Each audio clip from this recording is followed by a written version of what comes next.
신영복, 강의, 나의 동양고전 독법. 오늘은 두 번째 시간입니다. 서론, 나와 동양고전과의 인연.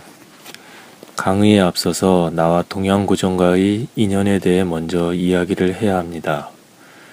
그런 다음에 고전 강독의 주제와 관점에 대해 이야기하는 것이 순서라고 생각합니다.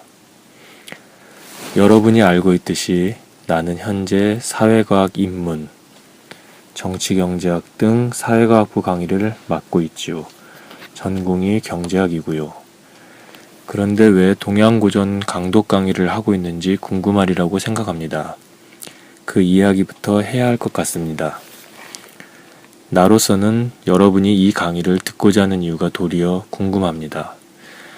여러분이 공부하고 있는 분야는 매우 다양할 뿐만 아니라 아예 동양고전과 인연이 없는 학과도 많기 때문입니다. 강의에 앞서 동양고전에 대한 여러분과 나의 관심을 서로 견주어 보는 것도 의미 있는 일이라고 생각합니다. 내가 동양고전을 처음 접하게 된 것은 그걸 동양고전이라고 할 것도 없지만 어려서 할아버님의 사랑방에서부터라고 할 수 있습니다. 할아버님 사랑채에 불려간 것이 초등학교 6학년까지였어요. 6학년 때 할아버님께서 돌아가셨지요. 그러나 그때의 붓글씨나 한문 공부라는 것은 할아버님의 소일거리였다고 해야 합니다. 나로서는 특별한 의미를 부여하기가 어렵지요. 너무 어렸습니다. 그러나 유년 시절의 경험은 대단히 중요하다고 생각합니다. 심층의 정서로 남아있기 때문입니다. 내가 본격적으로 동양고전에 관심을 갖게 된 것은 아무래도 감옥에 들어간 이유입니다. 감옥에서는 특히 독방에 앉아서는 모든 문제를 근본적인 지점에서 다시 생각하게 됩니다. 감옥의 독방이 그런 공간입니다.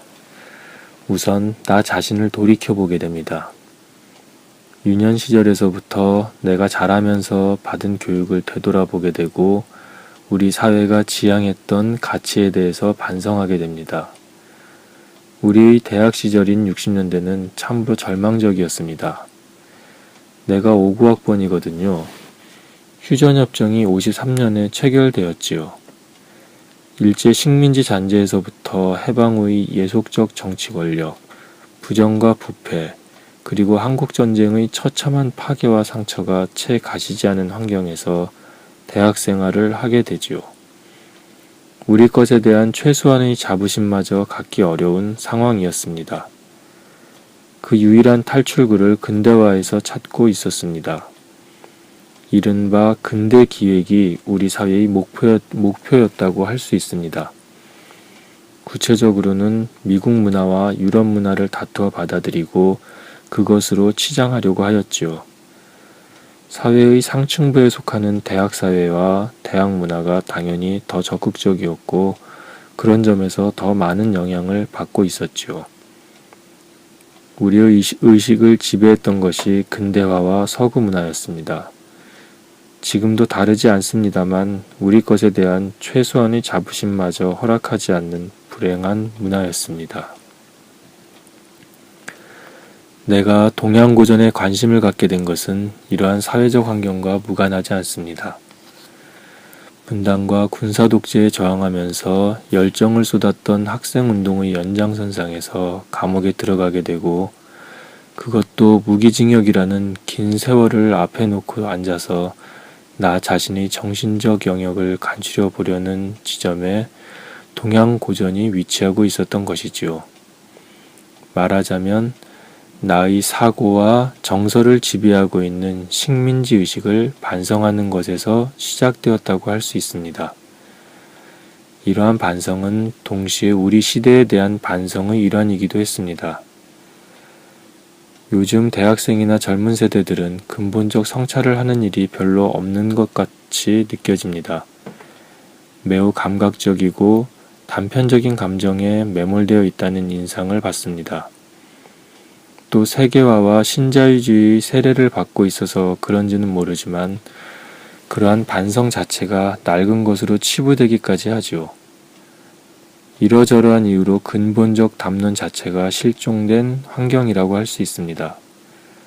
지금 생각해보면 그 당시에는 아직도 그러한 반성적 정서가 사회 곳곳에 남아 있었다는 점에서 지금보다는 오히려 덜 절망적이었다고 할 수도 있습니다.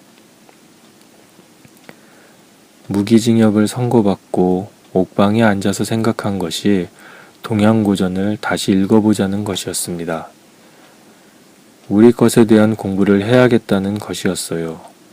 그리고 또 한 가지는 이건 훨씬 더 현실적인 이유였습니다만 당시 교도소 규정은 재소자가 책을 3권 이상 소지할 수 없게 되어 있었지요. 물론 경전과 사전은 권수에서 제외되긴 합니다만 집에서 보내주는 책은 3권 이상 소지할 수 없게 되어 있었습니다. 다 읽은 책을 반납해야 그 다음 책을 넣어주는 식이었어요. 멀리 서울에 계시는 부모님으로부터 책수발을 받는 나로서는 난감한 일이었습니다. 그런데 다른 책에 비해 동양고전은 한 권을 가지고도 오래 읽을 수 있는 책이지요. 주역은 물론이고 노자, 도덕경도 한 권이면 몇 달씩 읽을 수 있지요. 3권 이상 소지할 수 없다는 교도소 규정이 별로 문제가 되지 않았어요. 나중에는 동양고전 몇 권을 한 권으로 제본해서 보내주도록 아버님께 부탁하여 받기도 했습니다. 나의 동양고전에 대한 관심은 이처럼 감옥에서 나 자신을 반성하는 계기로 시작되었으며 또 교도소의 현실적 제약 때문이기도 했습니다. 국어사전 290쪽. 나의 동양고전 공부에 빼놓을 수 없는 분이 계십니다. 바로 감옥에서 함께 고생하셨던 노촌 이구영 선생님입니다. 노촌 선생님은 벽초 홍명희, 위당 정인보 선생으로부터 가르침을 받은 분입니다. 작고하신 연민 이가원 박사와 동학고우로 학문적으로 같은 반열에 드시는 한학의 대가입니다. 이 노촌 선생님과 내가 같은 감방에서 무려 4년 이상을 함께 지내게 됩니다. 같은 방에서 하루 24시간을 4년 이상 함께 지냈다는 것은 내겐 대단히 큰 의미가 있습니다. 노촌 선생님에 관해서는 다음에 이야기할 기회가 있을 것으로 생각됩니다만 간단히 소개하자면 최근에 역사는 남북을 묻지 않는다 라는 책을 출간하시기도 하였고 노촌 선생님의 일대기가 KBS의 인물 현대사에서 방영되기도 했습니다. 노촌 선생님으로부터 내가 배우고 깨달은 것이 동양 고전에 국한된 것이 아님은 물론입니다. 생각하면 노촌 선생님과 한 방에서 지낼 수 있었던 것은 바깥에 있었더라면 도저히 얻을 수 없는 행운이었다고 할 수 있죠. 노촌 선생님의 삶은 어쩌면 우리의 현대사를 압축적으로 보여주는 삶이라고 할 수 있습니다. 이를테면 조선 봉건사회, 일제 식민지 사회, 전쟁, 북한 사회주의 사회, 20여 년의 감옥사회, 그리고 1980년대 이후의 자본주의 사회를 두루 살아오신 분입니다. 한 개인의 삶에 그 시대의 양이 얼마만큼 들어가 있는가 하는 것이 그 삶의 정직성을 판별하는 기준이라고 한다면 노촌 선생님은 참으로 정직한 삶을 사신 분이라 할 수 있습니다. 노촌 선생님의 삶은 어느 것 하나 당대의 절절한 애환이 깃들어 있지 않은 것이 없지만 그 중에 한 가지를 예로 들자면 노촌 선생님을 검거한 형사가 일제 때 노촌 선생님을 검거했던 바로 그 형사였다는 사실이지요. 참으로 역설적인 일이 아닐 수 없습니다. 친일파들이 오히려 반민특위를 역습하여 해체시켰던 해방전국의 실상을 이보다 더 선명하게 보여주는 예도 없지요. 노촌 선생님께서는 옥중에 계시는 동안 가전되던 의병문헌을 들여 번역을 하셨고 나는 자연스럽게 옆에서 번역기를 도우면서 한문 공부를 하기도 하였지요.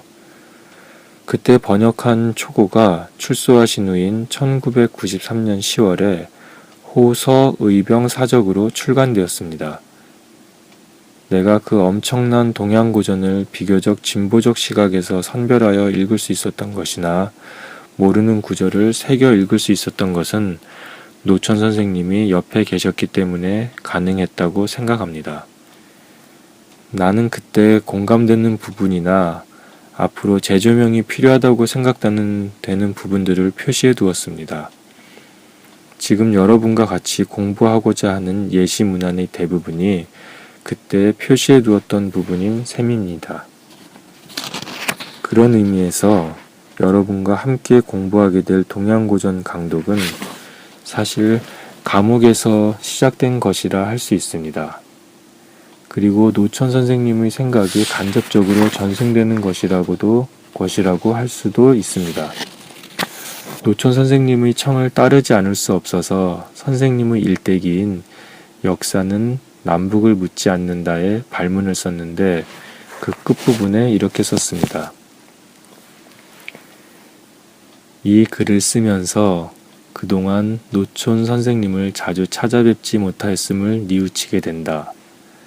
그러나 조금도 적조한 느낌을 갖지 않고 있다. 문득문득 선생님을 기억하고 있기 때문이다. 지금도 나는 국어사전을 찾을 때면 일부러라도 290쪽을 펼쳐본다. 국어사전 290쪽은 노천 선생님께서 바늘을 놓는 책갈피이다.